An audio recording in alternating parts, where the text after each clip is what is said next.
Welcome to Homesteading Hints with Kelly Jensen and from Ted Lare, and we are again at my house looking in at gardening with chickens. And we're starting out with our chicken orchard and pasture area, which is surrounded by electric fencing. Premier netting fencing is what it is, with the hot wire electrification on the end, and it goes around all of our orchard trees, and as well as where the chickens actually can roam and feed in all the grass and eat all the insects and pick up any fruit that might fall or anything like that. So it works out real well. The hot wire keeps the foxes and coons and dogs and cats and everything away from the chickens, because as you know, we all like to eat chicken. So does about everything else. Hawks, everything. You can have a lot of issues with predators in chickens. So we try and keep them as safe as possible, and I found that the netting, the electric fence netting, actually works as good as anything that we found. Since we put it up, we really haven't had much for issues on any of the predators getting into and killing chickens. So it works out real well for us. It also keeps the deer from jumping over and into and rubbing on all of our fruit trees, which we have a bunch of fruit trees in here. I think there's about 40 in here, and that ranges from peaches, pears, apples, elderberry, nectarine, apricots, Asian pears, plums, plumcots. We have just about any kind of fruit here that we're trying to grow, and we are getting some of the larger trees, the peach trees especially, are producing real well. The apples just started as well too. So we're getting quite a bit of fruit on them now, and hope to continue with this year.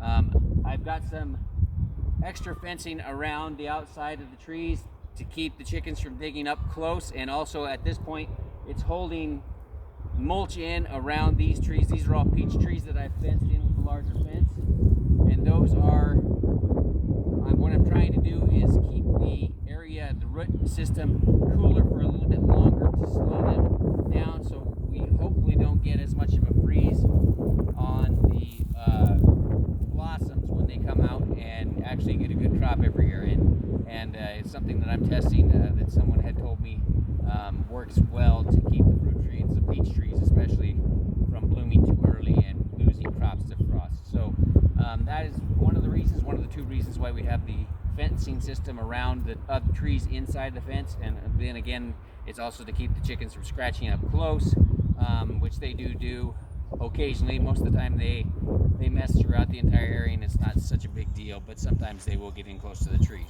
Now the netting works out real well, and as I said, it is a dual purpose. It keeps the chickens from coming out and getting into the rest of our garden area, and it mostly keeps everything else from getting to the chickens. So we like to use it a lot, and we have a couple 100 foot of it goes around here. On the outside edge of the fence, in the secondary fence, just inside of that, we have 150 raspberry bushes, or brambles basically, that go around the two sides next to our timber area, and they are dual purpose as well. Now they keep the predators from coming in quite so easily and doing any damage, because the predators have to work their way through all the brambles and the thorns, and then they also provide us with raspberries, so we go and pick them out yearly, and get our share of raspberries as well. So it works out real well on that, in a dual purpose. And our fruit trees, when the fruit falls, the chickens eat those, and so they can get to those, and they sometimes get to the raspberries too. If the raspberries are close to the edge, we'll have them feed on the raspberries as well. But they will do some feeding of that you may not want on the fruit trees, but overall, most of the fruit that comes to the ground, they can eat. It usually has some kind of issue with it, whether it be bugs or whether it's overripe or underripe, and they can't reach the ones that we can reach in the trees, so we can pick the good ones, and they pick up the damaged fruit. When they do that, as well as picking up the insects, as well as eating weeds and grass, they're saving money by not eating our bagged feed. If they don't have to eat that, it's saving us money. They're healthier because a pasture-raised chicken is much healthier than boxed up chicken, you know, a chicken in a small confined quarter. So it works out well that way, and then the eggs that we get off of them and the chicken that we eat is also healthier for us. So all the way around, it works in a full circle for us. It's like a symbiotic relationship, and it works out real well for us. I really like this setup, and it has done real well for us. It took us a few years to figure out what worked best for us. I'm going to show you our chicken tractor now. Beetles. Oh yes, okay. Well, part of the thing is also the Asian beetles, which I mentioned insects, but we do have an issue with Asian beetles that also really like fruit trees. The Asian beetle, or the Japanese beetle actually is what it is a problem in fruit trees. But the chickens keep that at bay by eating many of the Japanese beetles. Now I have a chicken set up, it's a trap system for the Japanese beetles that catches them, and the chickens eat them as they come down and are caught in this trap, and I'll show you that at some point in a future video. But that's kind of what gets them used to looking for these beetles, and we hardly have any damage on these trees during the summer. At least we have not, but we do have a lot of Japanese beetles, and it does take care of them real well, and we have way less of a problem on them eating foliage and whatnot than I think if the chickens were involved with the Japanese beetle problem. So it works out real well for us. I am going to show you now one of our chicken tractors, which is right over here. I made from mostly recycled stuff, it's actually what we use to move the chickens around in our garden. Now our garden is set up in strips, usually about 6 foot wide strips by 150 long, and we run the chicken tractor, which is on wheels, down the center of these strips and run them back and forth so they get changed out every single day, and they feed on a new stretch of grass every single day, and it moves just like a big wheelbarrow, and we'll get to that when I start showing you the parts of it. But first part that I like is I just took an old cat litter box, and you can see that it opens up and goes right into the coop. I use some liquid nails to glue it in, and they lay their eggs in there. I can pull them out, close it back up again, and so cat litter box works out real well for that.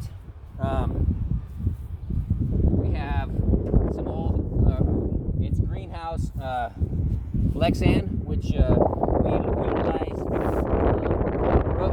Kind of helps get them some light in there, and during the cooler times it'll give them some warmth as well. It'll heat up a little faster like this morning. Today they're not going to need it, but they do get shade from the sides as well, so they'll stay wherever it's the most comfortable for them. But anyway, the Lexan I got from the garden center off of old panels that were leaking and had some cracking issues, and so I got those for them. And this is what it looks like inside. We have their feed in here. They have a roosting spot, and then they can go out the door there. These are our little nankins. They're a very small breed of chicken, so we can keep a few of them in here. If you were doing a larger chicken, you may only want to keep about 3 in here, but there are 5 of the little ones in here, and that works out real well numbers wise for these little chickens.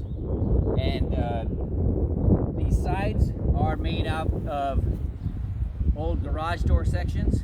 We put new garage doors on the garage, and these are insulated, and I didn't want to throw them out, and so I thought of a use for them would be the sides of our chicken tractor, which actually it works out real well. The insulation kind of helps keep them both cool and warm, depending on whether it's colder or warmer outside. We painted it up so it looks nice. The red and white color works out real well. It goes with Purina, also goes with the Huskers, I guess, too. So we painted this theme, and it works out well for everything as far as the way it's set up. I used some old wiring fencing, and we just kind of wrapped it around here and framed it in good, and you can see that we have a couple of wheels. They're solid rubber wheels, so they won't get any flats on them. And you just pick it up, and I'll show you here. You just pick it up like a wheelbarrow, and you can just move it. And it moves very easily. And we'll roll it up and down in between the rows. And we have part of a butternut squash in there for them. Their water's outside, so they don't splash around and get everything all wet on the inside. So the water's outside. I can reach through a door right here that I have set up to get the water. And we have a door here that I have set up that just flips open and shut just by hand here. It works out real well. You can clip it so it stays open, or you can clip it shut, either way. But they can go in and out as they please. And there's little nankins in there. And they enjoy being out in it, and they enjoy picking up the grass and messing with everything. As you can see, they ate quite a bit of the squash already. So we'll just keep moving them that way, and then we'll come back on down another row and continue with it. It works out real well. The chicken tractor helps keep it where they're on fresh grass every day. They're searching for new insects every day, which if you have a problem in your garden, they do some scratching. They'll find, grubs. They'll find other insects traveling through. Japanese beetles coming in that land in there accidentally. They'll take care of them. These little guys absolutely love Japanese beetles, so they actually eat those like crazy, probably even more than the big ones. If they could eat more, they would.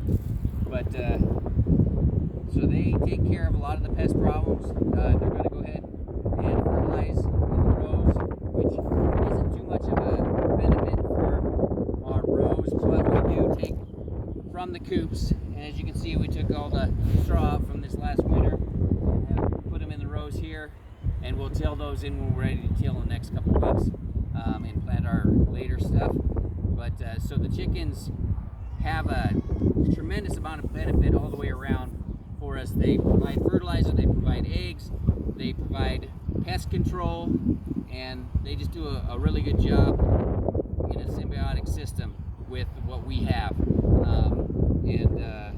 We really enjoy having them, and they do as good a job as any organic thing could as far as pest control, and we just like using them a lot. I believe that's it for this one. We will see you next week. I hope you enjoyed this one. Thank you.